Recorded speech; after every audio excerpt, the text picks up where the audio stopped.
Hello दोस्तों, welcome back new horror story. तो दोस्तों, अगर आप हमारे चैनल पर नए हैं और आपको भूत प्रेतों की सच्ची डरावनी कहानियां सुनना पसंद है तो प्लीज जल्दी से इस चैनल को सब्सक्राइब कर लीजिए। और अगर आपको आज की कहानी अच्छी लगी तो प्लीज वीडियो को लाइक शेयर जरूर कीजिए। तो चलिए दोस्तों, बिना देरी किए आगे बढ़ते हैं आज की कहानी की ओर।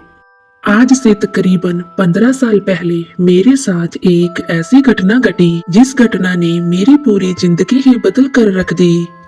पहले मैं भूत प्रेत, काला जादू, डयन इन सब बातों को नहीं मानता था और जो लोग मुझसे भूत प्रेतों की बातें किया करते थे उनका भी मैं काफी मजाक उड़ाया करता था।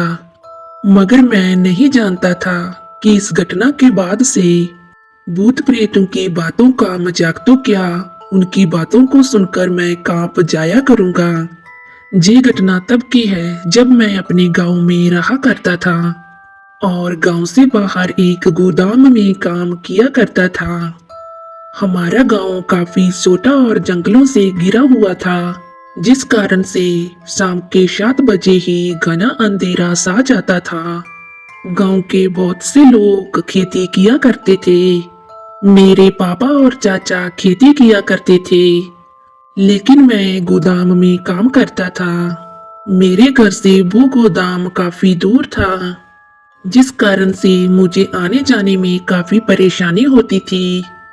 तो मैंने काफी मुश्किल से एक बाइक खरीद ली और बाइक से ही गोदाम में आना जाना करने लगा। मैंने बहुत मेहनत से उस बाइक को लिया था। तो बाइक खरीदने के बाद मैं काफी खुश था। गोदाम में मेरी ड्यूटी शाम के 8 बजे तक की होती थी। मुझे आने जाने में 2 घंटों का समय लग जाता था। एक दिन गोदाम में काफी काम होने की वजह से मेरी छुट्टी काफी लेट हुई। गोदाम से बाहर निकलते ही मैंने जब घड़ी पर वक्त देखा तो वक्त हो रहा था रात के तकरीबन 11 बजे का, जिस कारण से चारों तरफ गुप्त अंधेरा छाया हुआ था। मैंने बिना देरी किए जल्दी से अपनी बाइक स्टार्ट की और अपने घर की तरफ आगे बढ़ने लगा। रास्ता पूरी तरह से अंधेरे में डूब चुका था। ऊपर से आ रही रात कीड़ों की आवाजें रास्ते को और भी सुनसान बना रही थी।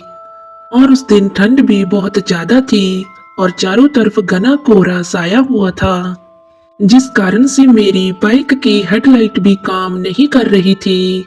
हेडलाइट से मुझे जितना भी दिख रहा था वो भी सब धुंधला धुंधला था। हमारे गांव के आसपास जंगल होने की वजह से लोग रात के समय घर से कम ही निकलते थे।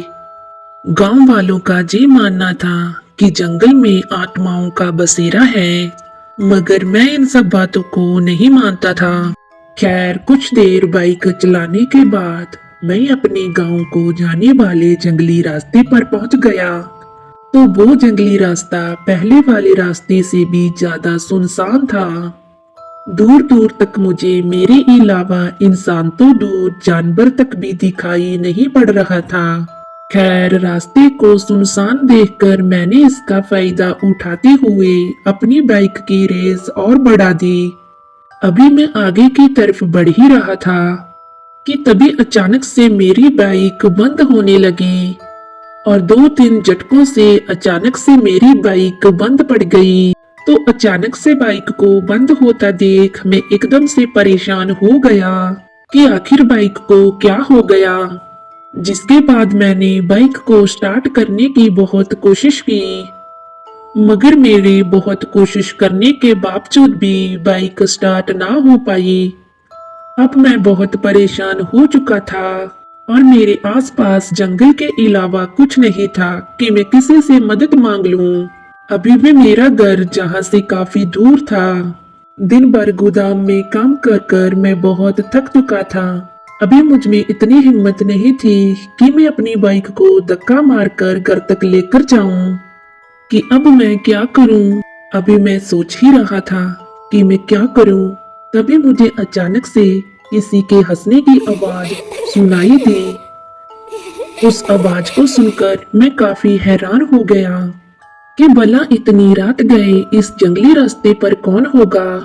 जिसके बाद मैंने उस हंसी की आवाज को ढूंढते हुए अपनी निगाहें इधर उधर घुमाई।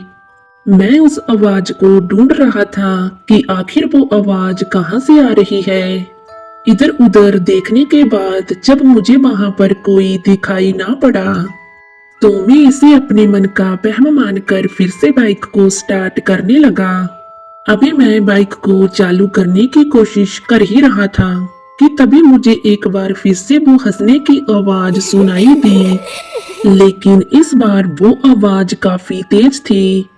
मुझे ऐसा लग रहा था कि जैसे मानो कोई मेरे आसपास ही हंस रहा हो। इस बार मैंने उस आवाज को ध्यान से सुनकर उसे इधर उधर ढूंढने की कोशिश की, तो उस आवाज की ओर देखते ही मेरे होश उड़ गए और मेरे पैरों के तले की जमीन निकल गई, क्योंकि उस आवाज की ओर देखते ही मैंने देखा कि वो आवाज कहीं और से नहीं बल्कि मेरे पास वाले नीम के पेड़ से ऊपर से आ रही है। और उस पेड़ के ऊपर एक औरत बैठी हुई थी, जिसकी शक्ल देखने में एकदम से अजीब थी और उस औरत के लंबे लंबे दांत और नाखून भी थे और साथ ही साथ उस औरत के मुंह से खून भी टपक रहा था।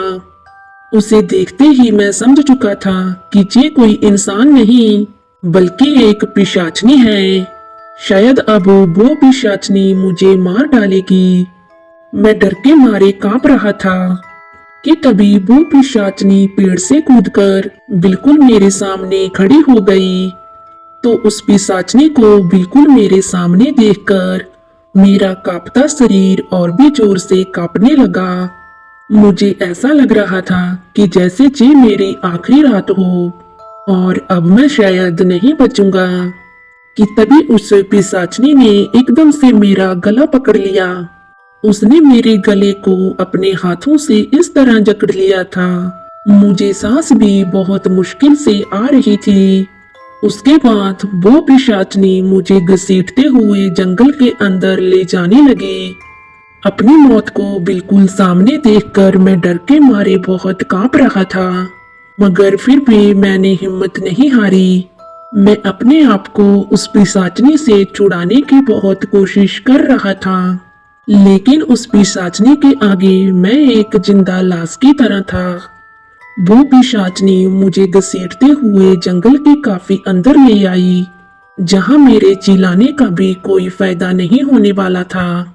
अभी वो पिशाचनी मुझे मारने ही वाली थी कि तभी मुझे अचानक से थोड़ी दूरी पर एक हल्की रोशनी मेरे तरफ आती दिखी और देखते ही देखते वो रोशनी बिल्कुल मेरे करीब आ गई। तो मैंने देखा कि एक आदमी हाथ में लालटेन लेकर मेरी तरफ ही आ रहा था।